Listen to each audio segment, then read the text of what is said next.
you are appreciating the contrast that helps you to define your desire? The answer to the next 5 questions is yes.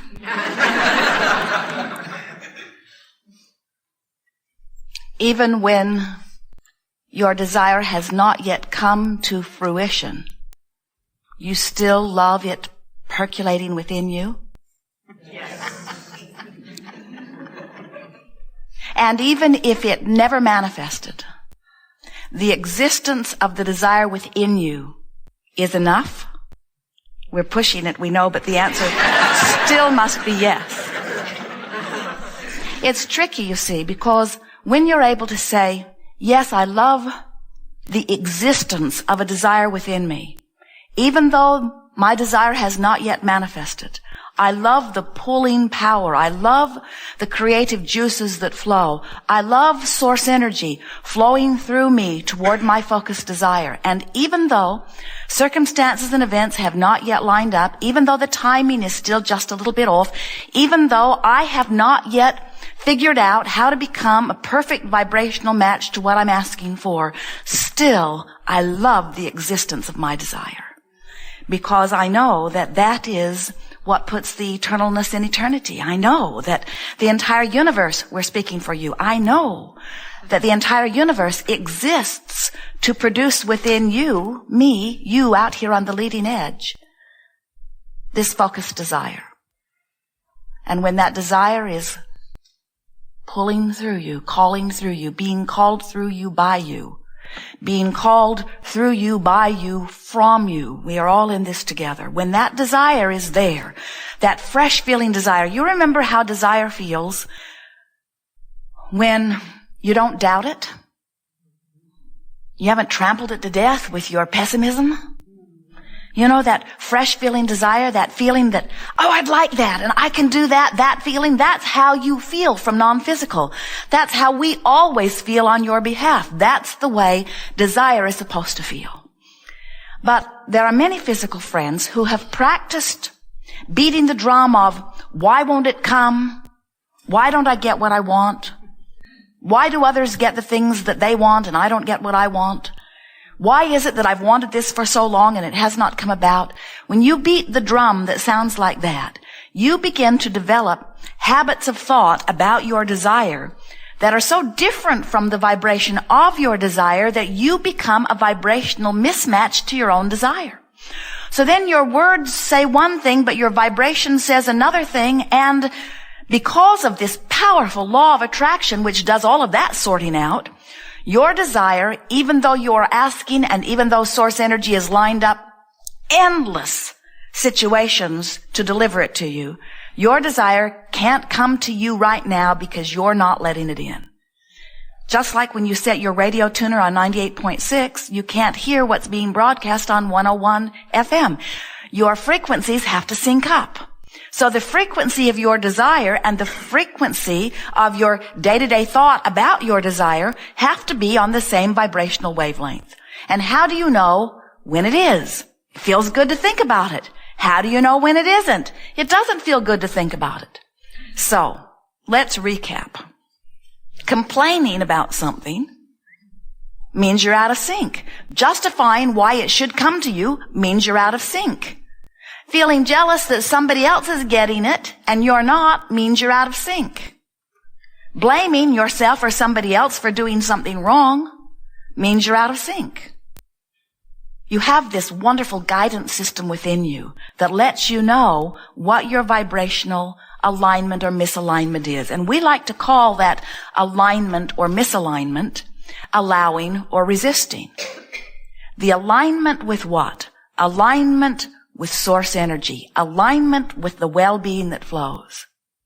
So now we think it's important to tell you that there is only a stream of well-being that flows. In other words, there's not a stream that flows that says, yes, you deserve what you are asking for, and yes, you are worthy of it, and then another stream that flows that says, no, you're not.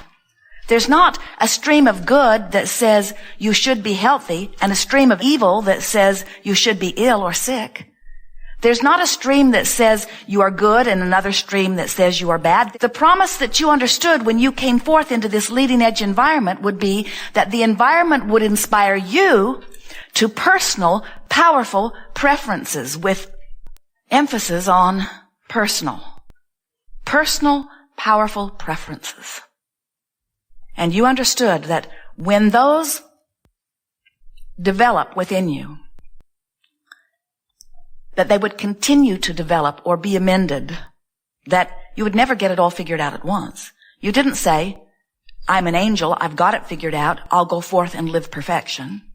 You said, I'm an angel, and like all other angels, we'll never get it all figured out. We are eternal creators. You said, I am source energy in non-physical form, and I'm going to pour some of this consciousness into a physical format, into a physical body, into a physical perspective. And as I am pouring through from my personal, powerful perspective, desires will occur to me. Preferences will occur to me. And when that happens, a vibrational emanation about that will occur even if I never speak a word about it. And Source, which is also, like me, vibrationally based, will hear my vibration and answer it. For when I ask, it is given every single time. So here you are, asking all over the place at many levels of your being. And here you are, often in vibrational alignment with what you're asking for. And when that happens, what you ask for comes easily, and you say, life is good. But when you're asking for something that seems to be avoiding you, or when you've got something you don't want that you can't let go of, it just sort of follows you everywhere you go, shows up in the x-rays and stuff like that. That means that you have become a vibrational match to it. And the easiest way, the most logical way, the most often way that you become a vibrational match to things you do not want is that you observe them. You observe them and you report in on them. How's it going, you say to each other? Fine. Well, what about that such and such? Oh, yeah. I'd almost forgotten about that before you reminded me. Yeah, well, how's it going? What did the doctor say? What did the attorney say? What did so-and-so say? Well, let me think about that. I haven't thought about that in quite a long time. Let me see if I cannot reactivate that point of resistance for you now. After all, it's only socially polite to talk with anybody about anything that they want to talk about, no matter how it feels to me. Sarcasm doesn't become us, does it? The way you feel is your guidance system. Jerry and Esther have a wonderful navigational system in their vehicles.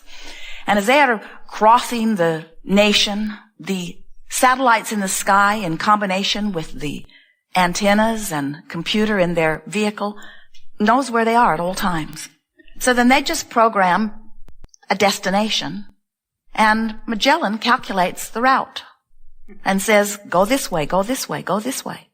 It's an interesting thing the way Magellan works, because Magellan has one function only: to figure out how to get from wherever you are to where you want to be. That's all. Magellan never says, where have you been? In order to correctly calculate from where you are to where you want to be, first, I need to know every place you've ever been, and how long you were there, and how you liked it. Magellan is not interested in any of that because it is irrelevant. And your own guidance system is not interested in any of that either, because it is also irrelevant. Where you have been has nothing to do with where you are going, except that as you've been there, you were so aware of being there, and usually so often talking about being there, that you most likely did develop some vibrational habit about being there. And that's the tricky part about getting to where you now want to go. If you are vibrationally offering more about where you are or about where you've been than about where you want to go, you're not programming your guidance system in a way that it can be effective for you. It's like saying, I want to be over there, but I'm talking about over here, so your guidance system thinks that you want to stay where you are. So everything that you do and the entire universe, everything that responds to you, gives you more about where you are. And then with your words you say, no, can't you hear me? I don't want to be here. I want to be over there. And if your guidance system could speak to you in the way that we are, your guidance system would lovingly say to you, then it might be a good idea to start talking about where you're going instead about where you are and instead about where you've been. Because as you talk about where you are or about where you've been, that's the signal that you offer. And that's the signal that everything universally is responding to. That's why it feels sometimes like you're stuck on this spot. You're not stuck because things are always changing. But if it feels like you're stuck, it's because they're changing to the same thing over and over again.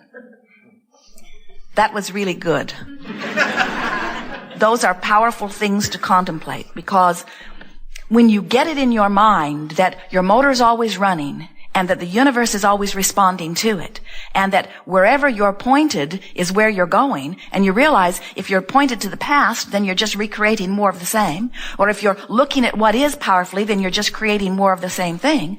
But if you are looking forward, if you are looking into the future, if you are looking for change, if you are looking for new, if you are looking for improvement, then that's what's coming to you. It has to be. It is illogical for it to be otherwise. The laws of the universe are exact. They are constant. They respond to you unerringly.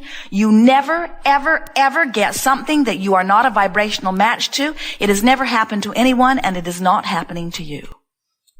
Occasionally Esther will say, Abraham, are you sure about that? I'm certain that I was doing a better job than this.